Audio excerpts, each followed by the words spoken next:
नमस्ते, good morning, सभी को राम राम। मैं इतिहास अध्यापक केपी कॉलेज की ओर से सभी विद्यार्थियों को धनतेरस की हार्दिक बधाई एवं उज्जवल भविष्य की शुभकामना। साथ में माँ लक्ष्मी पूरे वर्ष आपके ऊपर धन बरसाती रहे, यही हम भगवान से कामना करेंगे आपकी। आज मैं बीए अंतिम वर्ष का इस वो प्रकरण लेकर आपके सामने आया हूँ। ये परीक्षा में हर साल अपनी अहम भूमिका अदा करता है कि राय सिंह की उपलब्धियों के बारे में वर्णन करो। बहुत इंपॉर्टेंट है, वेरी मोस्ट है और प्रश्न परीक्षा में आना ही है। 2 महीने के बाद में, जैसे 3-4 महीने में जब भी आपका एग्जाम होता है, राय सिंह, बीकानेर के राय सिंह की उपलब्धियों के बारे में प्रश्न आएगा। इसको पढ़ने से पहले आपके लिए वो मोटिवेशन कोड लेकर आपके सामने उपस्थित हुआ हूं। न कि आपको ऊर्जावान बनाएगा, लेकिन आपके चेहरे पर मुस्कान जरूर लाएगा। सुनिएगा कि हे दरिया, तेरा बूंद भर भी एहसान नहीं है हम पर। हे दरिया, तेरा बूंद भर भी एहसान नहीं है हम पर। हमने जब भी पानी पिया है, इस पहाड़ों का सीरा चीर के पानी पिया है। हमने जब भी पानी पिया है, इस पहाड़ों का सीरा चीर के पानी पिया है। पहाड़ों का सीरा चीर के पानी पीने वाले मेरे प्यारे विद्यार्थियों का एक बार पुनः स्वागत है। हर सफल व्यक्ति सुंदर नहीं होता मेरे प्यारे विद्यार्थियों। हर सफल व्यक्ति सुंदर नहीं होता मेरे प्यारे विद्यार्थियों। अरे सुंदर बनने की, यानी हर सफल व्यक्ति सुंदर नहीं होता, सफलता उसको सुंदर बनाती है। आपको अगर सुंदर बनना है तो सफल बनना पड़ेगा। चलिएगा, राय सिंह की उपलब्धियां एक एक। राय सिंह बीकानेर का एक शासक था। वो 1570 में मुगल दरबार में उपस्थित होता है और 1612 ईस्वी तक मुगलों की खूब सेवा करता है, पूरी निष्ठा पूर्वक सेवा करता है 1612 ईस्वी तक। इस समय बीकानेर के शासक राय सिंह ने दिल्ली के 2 बादशाहों की शरण में रहे थे। पहला बादशाह अकबर, दूसरा जहांगीर। बादशाह अकबर के समय में उनको 5000 का मनसबदार प्राप्त था, जो एक पद हुआ करता था मुगल दरबार में, जो उच्च अधिकारी लोगों को दिया जाता था। जहांगीर के समय में अगर बात करें, बादशाह अकबर के समय में 4000 की मनसबदारी थी, राय सिंह को दी गई थी, और जहांगीर के समय में उनको 5000 की मनसबदारी से नवाजा गया था। बादशाह अकबर कहीं विजय अभियानों से राय सिंह के ऊपर इतना प्रसन्न हो गया, कहीं जागीरी भी देता है। अपन बात करें तो एक स्थान पे उन्होंने बलूचियों के ऊपर अटैक कर दिया। बलूचियों को, सरदारों को राय सिंह ने, बलूचियों के जो सरदार थे, तो राय सिंह ने, बलूचियों के जो सरदार थे, राय सिंह ने उनको परास्त कर दिया। इस वजह से बादशाह अकबर इतना प्रसन्न हो गया कि उन्होंने उसको भटनेर की जागीरी दी थी, ध्यान रखियो। इसके साथ में उन्होंने नूरपुर, शमशाबाद की जागीरी भी राय सिंह को दी गई थी। आइए राय सिंह की एक एक उपलब्धियों के बारे में हम बात करेंगे। इसके लिए आपको अंतिम समय तक मेरे साथ वीडियो में बना रहना पड़ेगा। चलिएगा, पहली उपलब्धि में अगर हम बात करें तो वो सीधा है जोधपुर के प्रशासक के रूप में। जोधपुर के प्रशासक के रूप में, प्रशासक के रूप में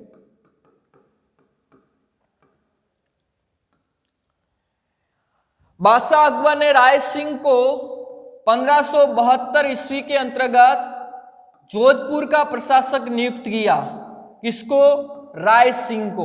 बीकानेर के शासक राय सिंह को 1572 में। उसके दौरान राय सिंह को बहुत सारे दायित्व दिया गया और कहा गया कि जो अजमेर और अहमदाबाद वाला जो मार्ग आता है, इसके दौरान इस मार्ग के अंदर आपको सुरक्षा करनी है। सुरक्षा का दायित्व दिया गया अहमदाबाद और अजमेर वाला जो मार्ग था, अजमेर और अहमदाबाद मार्ग में अहमदाबाद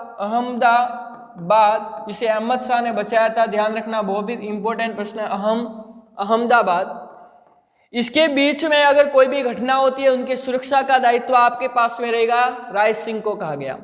दूसरा कहा कि हमारी राजधानी आगरा है और आगरा के आसपास में जितने भी छोटे बड़े जो राज्य हैं, छोटे मोटे गांव हैं, उसकी भी सुरक्षा का दायित्व हम आपको सौंपते हैं, सुरक्षा का दायित्व हम आपको सौंपते हैं, इसकी भी सुरक्षा आपको करनी है। उस समय बहुत सारे दायित्व दिए उन्होंने, आगरा और उसके आसपास में पूरी सुरक्षा की थी।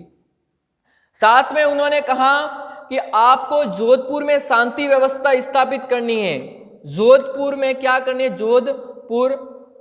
जोधपुर के अंदर शांति व्यवस्था स्थापित करने का दायित्व भी राय सिंह को बादशाह अकबर ने, शांति व्यवस्था स्थापित करने का दायित्व बादशाह अकबर ने राय सिंह को दे दिया।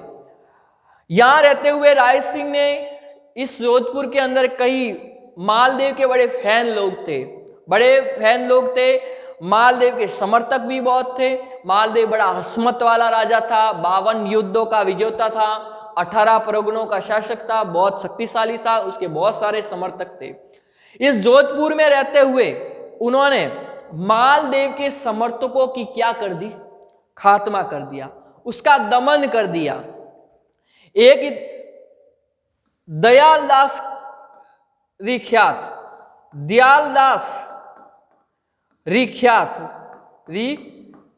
नामक ग्रंथ के अंतर्गत कहा गया है कि जोधपुर के प्रशासक के रूप में राय सिंह ने 3 साल तक रहे थे, 3 वर्ष तक जोधपुर के प्रशासक रहे।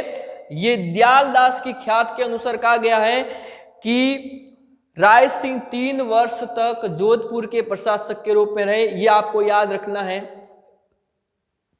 चलिएगा, देखो 1572 में राय सिंह को जोधपुर का प्रशासक नियुक्त किया जाता है, साथ में अजमेर और अहमदाबाद मार्ग की सुरक्षा का दायित्व और साथ में उनको आगरा उसके आसपास की सुरक्षा का दायित्व दिया जाता है, जिसमें वो जोधपुर में शांति व्यवस्था स्थापित भी करते हैं। दयालदास की ख्यात के अनुसार उन्होंने 3 वर्ष तक काम किया और वहां पर मालदेव के कई समर्थकों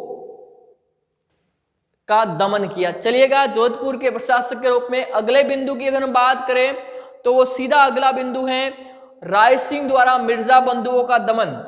राय सिंह द्वारा मिर्जा बंधुओं का दमन। चलिएगा, राय सिंह द्वारा मिर्जा बंधुओं का दमन, राय सिंह द्वारा, ये अपनी कॉपी में जरूर नोट करते रहे, राय सिंह द्वारा मिर्जा बंधुओं का दमन, मिर्जा बंधुओं का दमन, बंधुओं का दमन। चलिएगा, राय सिंह द्वारा मिर्जा बंधुओं का क्या दमन कर दिया। बात है 1573 ईस्वी की बात है।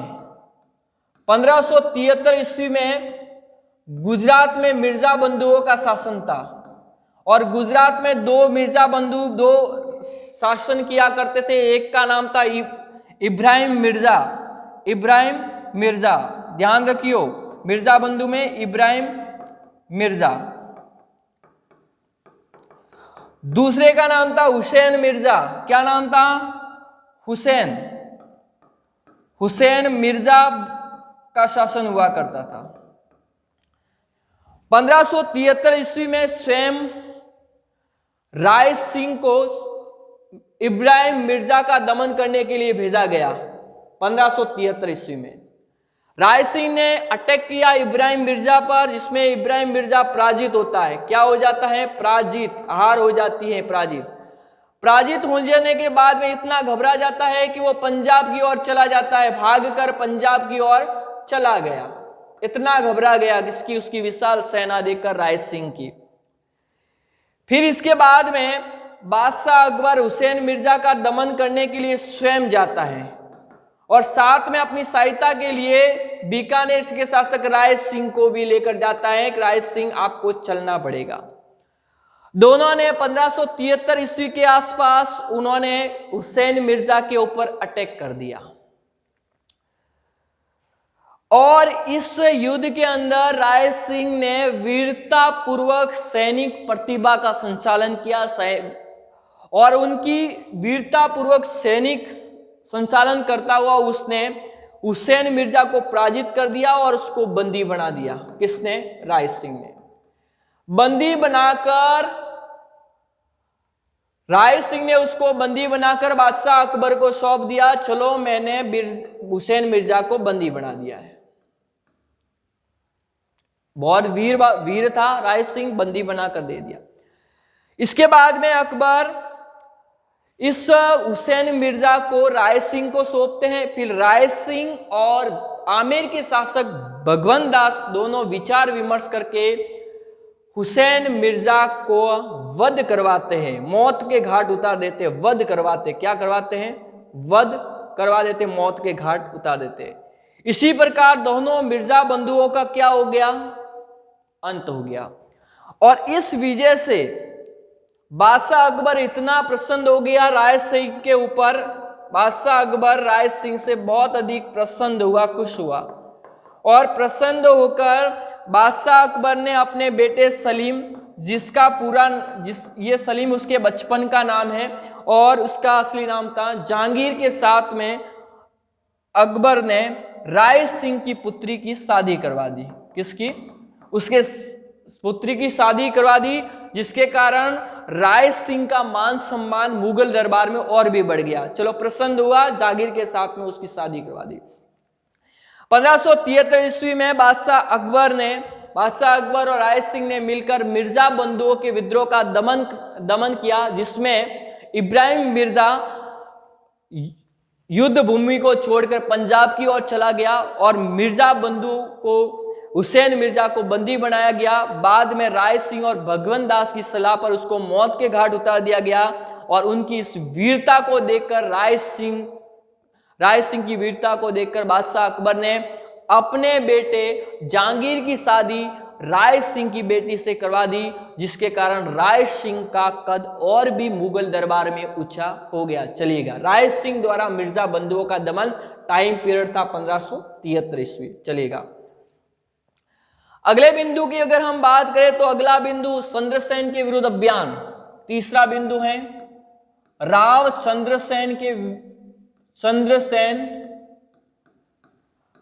चंद्रसेन के विरुद्ध अभियान के कॉपी में जरूर नोट करते रहे साथ में, विरुद्ध अभियान।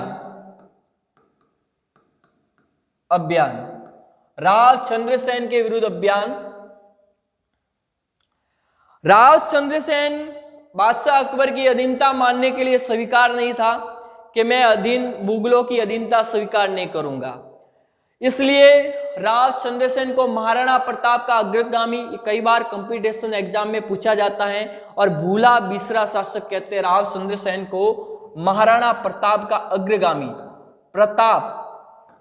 अग्रगामी, कंपटीशन एग्जाम में बहुत अग्रगामी, ध्यान रखियो। और दूसरे अगर हम बात करें तो उसमें भूला बिसरा राजा कहते हैं, भूला बिसरा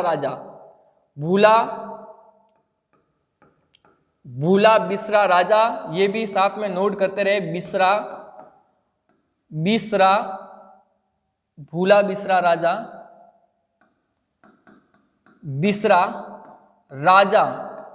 कहा जाता है, ये इसमें ध्यान रखना है, प्रताप का अग्रगामी।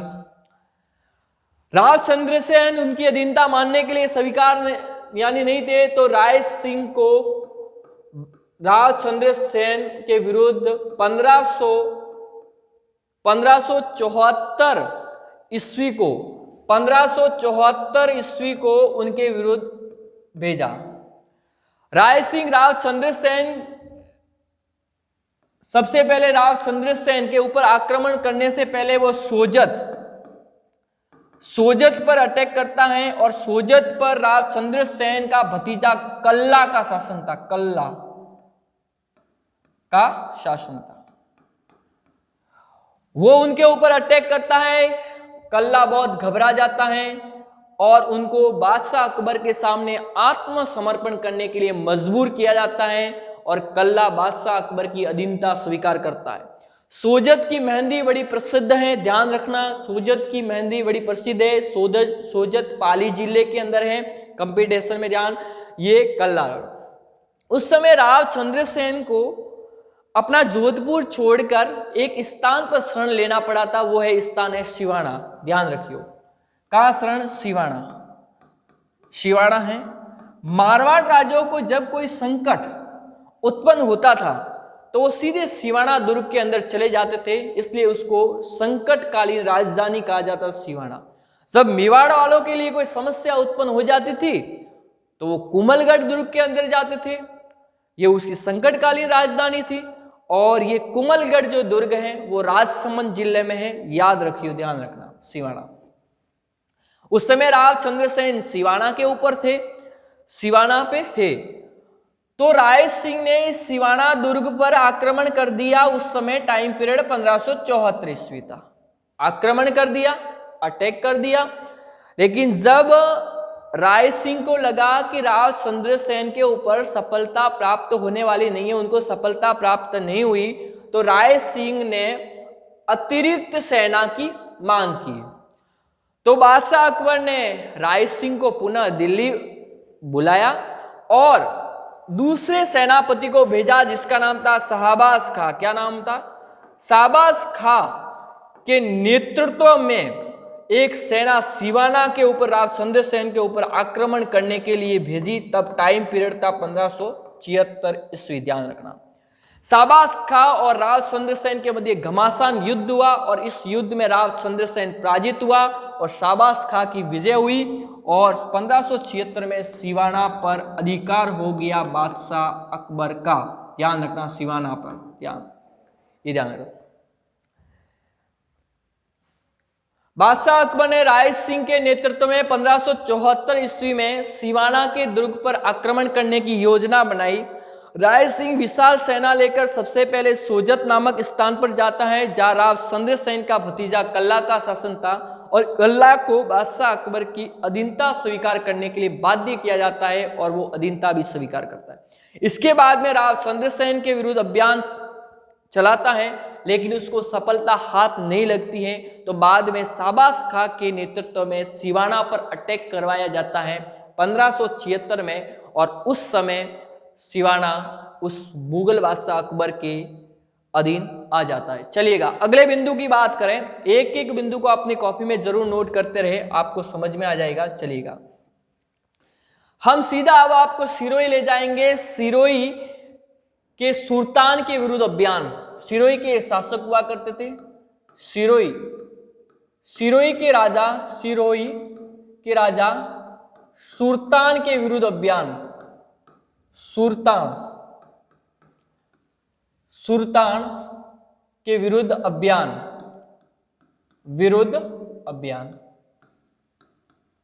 ध्यान रखना है।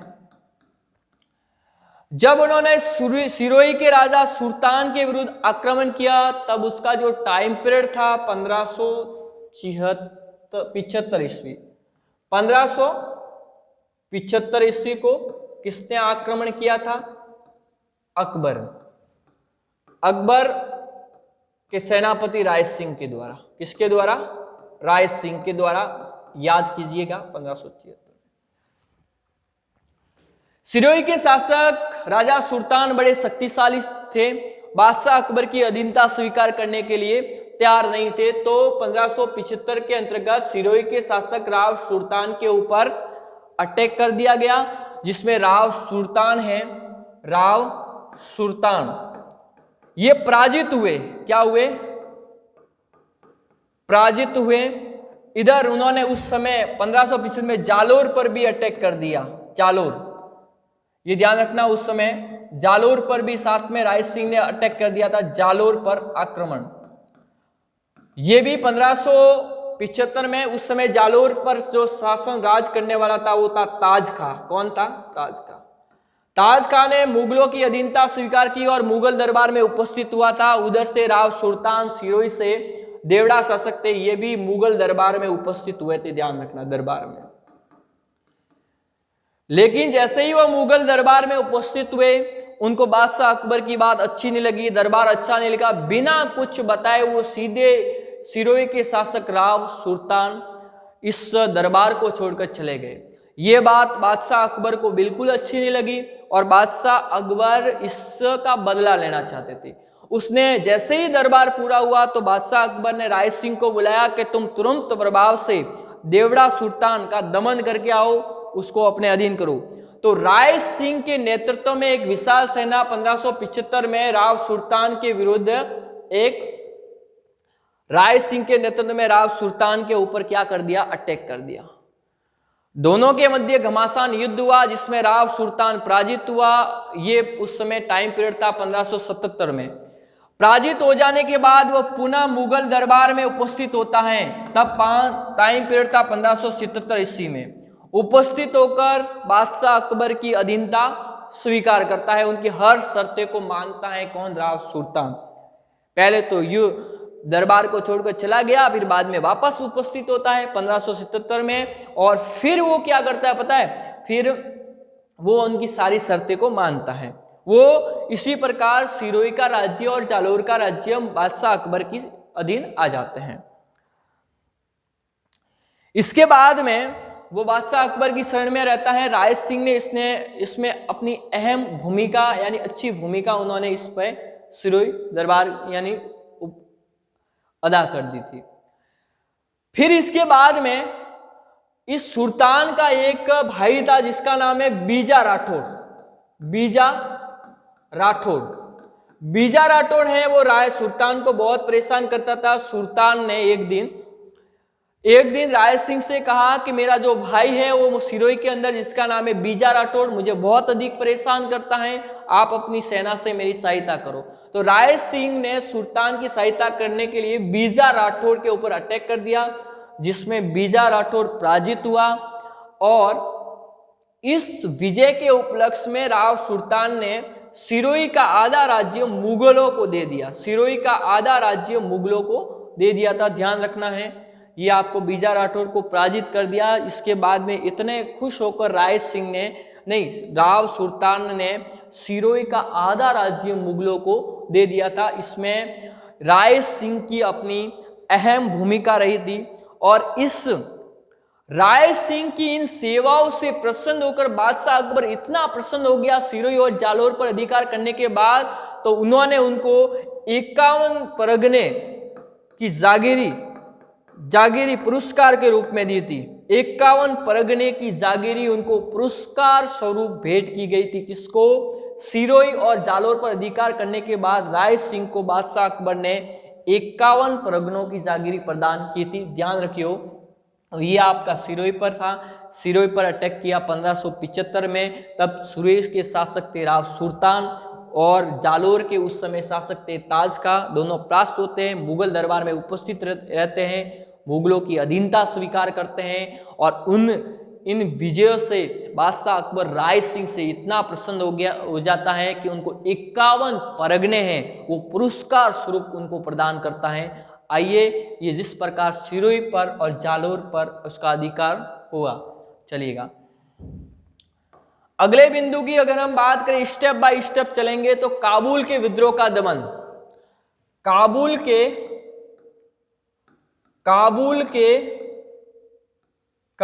विद्रोह का दमन।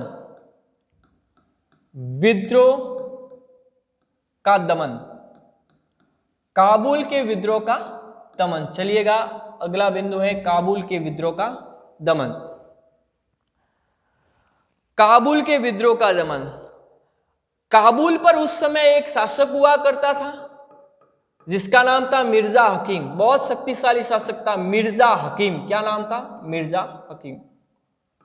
यह बादशाह अकबर की अधीनता स्वीकार करने के लिए तैयार नहीं था। तो उस समय बादशाह अकबर ने अपने एक विश्वास पात्र सेनापति मान सिंह था। कौन था? जिसको मुगल दरबार में सर्वाधिक मनसबदार प्राप्त था। 7000 की मनसबदारी प्राप्त थी। कितने? 7000।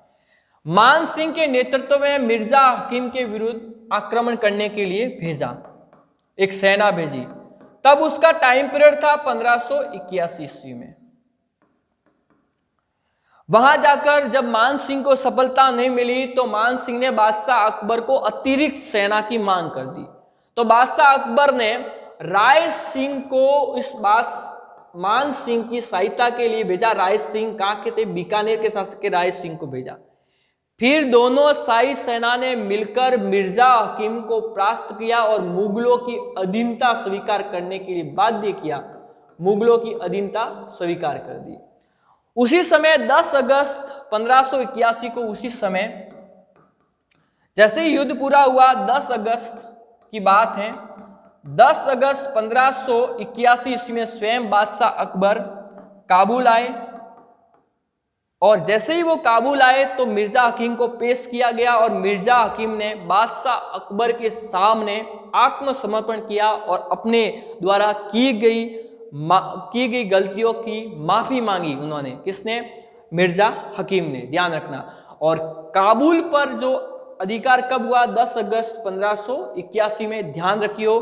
1581 में काबुल पर अधिकार, काबुल का शासक मिर्जा हकीम था। ये मुगलों की अधीनता में। चलो, 1581 ईस्वी में बादशाह अकबर ने मान सिंह के नेतृत्व में काबुल पर आक्रमण करने के लिए सेना भेजी, लेकिन बाद में अतिरिक्त सेना की मांग होने के कारण बादशाह अकबर ने राय सिंह को भी उनकी सहायता के लिए भेजा।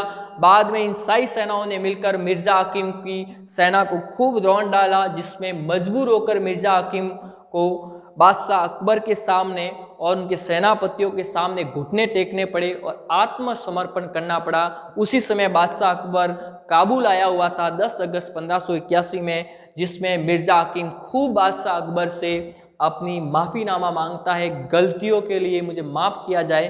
तो इस तरीके से 10 अगस्त 1581 में काबुल पर उसका अधिकार हो जाता है। चलिएगा, दूसरे बिंदु की अगर हम बात करें, बलूचियों के विद्रोह का दमन। बलूचियों के विद्रोह का दमन, अगला बिंदु है बलूचियों के विद्रोह का दमन। बलूचियों के विद्रोह का दमन, विद्रोह का दमन, बलूचियों के विद्रोह का दमन। ये एक सरदार हुआ करते थे, बलूची एक जाति हुआ करती थी, सरदार हुआ करते थे। ये अपने आप को यानी बहुत शक्तिशाली मानते थे, मानने के लिए तैयार नहीं थे। तो बादशाह अकबर ने 1585 ईस्वी के अंतर्गत बलूची सरदारों के ऊपर अटैक कर दिया, आक्रमण कर दिया। बादशाह अकबर ने राय सिंह के नेतृत्व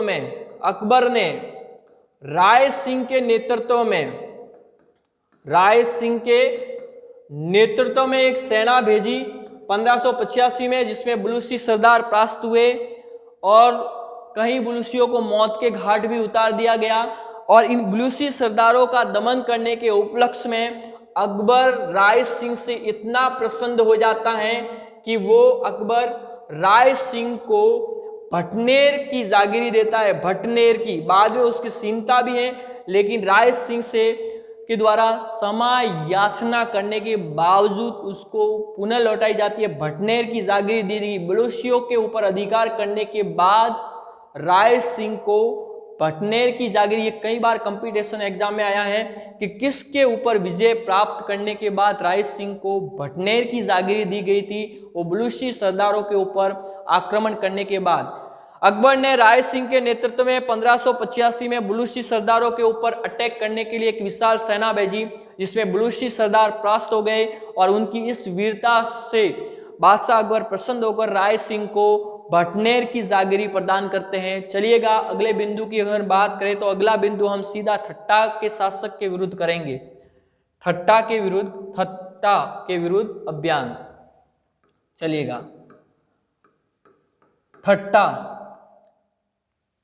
ठट्टा के विरुद्ध अभियान, ठट्टा के विरुद्ध अभियान। चलिएगा, ये कब अभियान हुआ? ये 1595 ईस्वी को अंदर ठट्टा के विरुद्ध अभियान। चलो, इसमें राय सिंह कैसे अपनी भूमिका अदा करता है, चलिएगा। ठट्टा के विरुद्ध अभियान। ठट्टा पर एक शासक राज करता था जिसका नाम है मिर्जा जानी बेग। क्या नाम है? मिर्जा जानी बेग। मिर्जा जानी बेग का शासन था। किसका था? बहुत शक्तिशाली शासक हुआ करता था मिर्जा जानी बेग। कई बार बादशाह अकबर ने उसको समझाने का प्रयास भी किया, लेकिन मानने के लिए बिल्कुल तैयार नहीं था। शक्तिशाली था, पावर उसके पास बहुत अधिक था। तो सबसे पहले तो अकबर राय सिंह को नहीं भेजता है उसके आक्रमण के लिए, भेजता है अब्दुल रहीम खान खाना, उसके सेनापति को अब्दुल रहीम खान खाना, रहीम खान खाना, खान खाना। अब्दुल रहीम खान खाना के नेतृत्व में एक विशाल सेना ठट्टा के विरुद्ध भेजी जाती है। तो उस समय ठट्टा के विरुद्ध भेजी जाती है, तब उसका जो टाइम पीरियड था 1591 ईस्वी, ध्यान रखना। जब अब्दुल रहीम खान खाना को जानी बेग के विरुद्ध सफलता प्राप्त नहीं होती है, तो अब्दुल रहीम खान खाना अकबर से अतिरिक्त सेना की मांग करता है। तो बादशाह अकबर राय सिंह को एक विशाल सेना देखकर, राय सिंह को एक विशाल सेना देखकर अब्दुल रहीम खान खाना की सहायता के लिए भेजता है। सहायता के लिए कौन आया था? राय सिंह, विशाल सेना। फिर ये दोनों शाही सेना मिलकर, अब्दुल रहीम खान खाना और राय सिंह की सम्मिलित सेना मिलकर मिर्जा जानी बेग को मुगलों की अधीनता स्वीकार करने के लिए करते हैं बाध्य, जिसमें जानी बेग परास्त हो जाता है और उसने मुगलों की अधीनता स्वीकार करने के लिए उसको क्या किया जाता है? बाध्य किया जाता है। जानी बेग मुगलों के शरण में आ जाता है। इसी प्रकार ठट्टा का दुर्ग मुगलों के अधीन चला जाता है। ठट्टा का दुर्ग भी मुगलों के अधीन चला गया।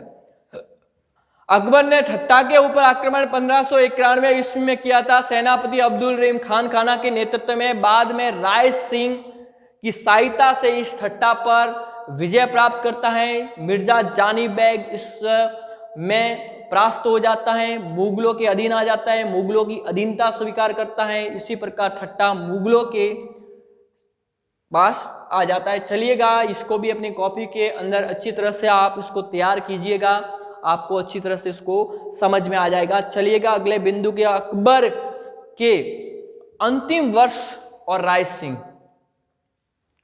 अकबर के अंतिम वर्ष और राय सिंह। अंतिम वर्ष में अकबर और राय सिंह के साथ कौन कौन सी घटना होती हैं? अकबर के अंतिम वर्ष, अकबर के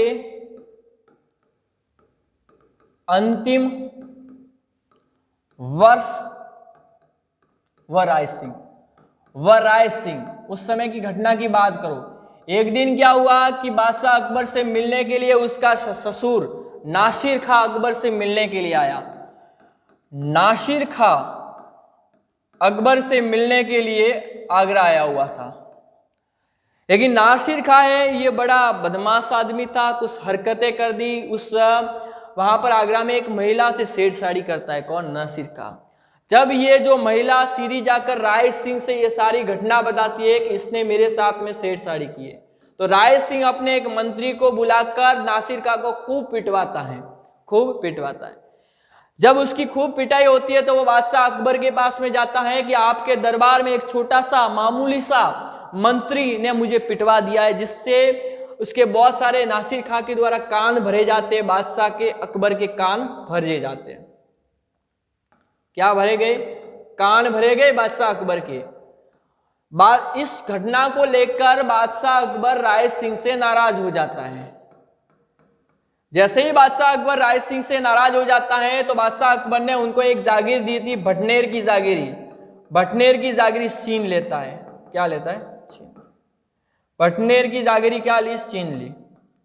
और वो छीन कर भटनेर की जागीरी राय सिंह के एक विद्रोही पुत्र, देखो राजा महाराजा के पुत्र तो विद्रोह करते ही रहते हैं, तो विद्रोही पुत्र दलपत सिंह को दी गई, दलपत सिंह को दे दी गई।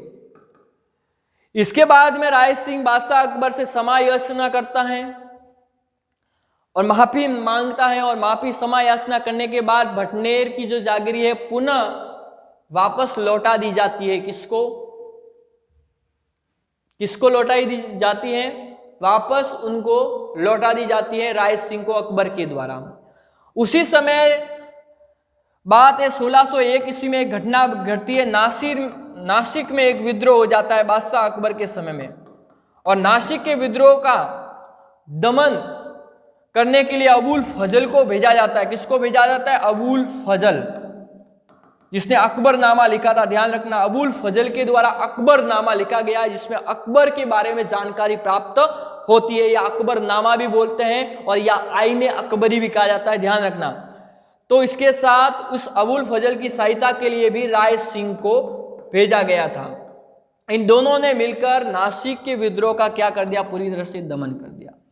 1603 ईस्वी की बात है। 1603 ईस्वी में बादशाह अकबर है अपने पुत्र सलीम को मेवाड़ अभियान के लिए भेजते हैं। उसमें उसके साथ में राय सिंह को भी भेजा जाता है और उसमें भी राय सिंह के द्वारा सैनिक शक्ति और प्रतिभा का प्रमाण दिया जाता है।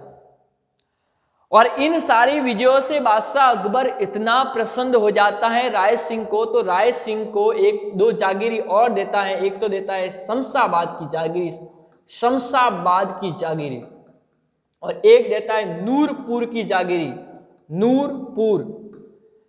नूरपुर की जागीरी। अकबर ने राय सिंह को कहां कहां की जागीरी प्रदान की थी? यह प्रश्न कई बार परीक्षा के अंदर पूछा गया। आप लिखेंगे शमशाबाद, नूरपुर और भटनेर की जागीरी बादशाह अकबर ने राय सिंह को दी थी। ध्यान रखना है, यह आपको अबुल फजल की सहायता के लिए और सलीम की सहायता के लिए भी भेजा गया था राय सिंह को। अकबर के अंतिम वर्ष और राय सिंह की बात करें, अकबर के अंतिम 1597 में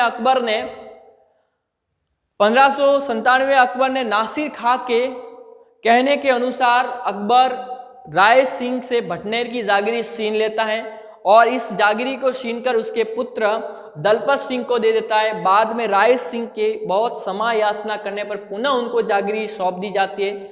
उसी समय यहाँ पर एक घटना घटती है, नासिक विद्रोह हो जाता है और नासिक विद्रोह में बादशाह अकबर के साथ अबुल फजल और उनकी सहायता के लिए राय सिंह को भेजा जाता है, जिसमें राय सिंह ने अपनी सैनिक प्रतिभा का परिचय दिया जाता है।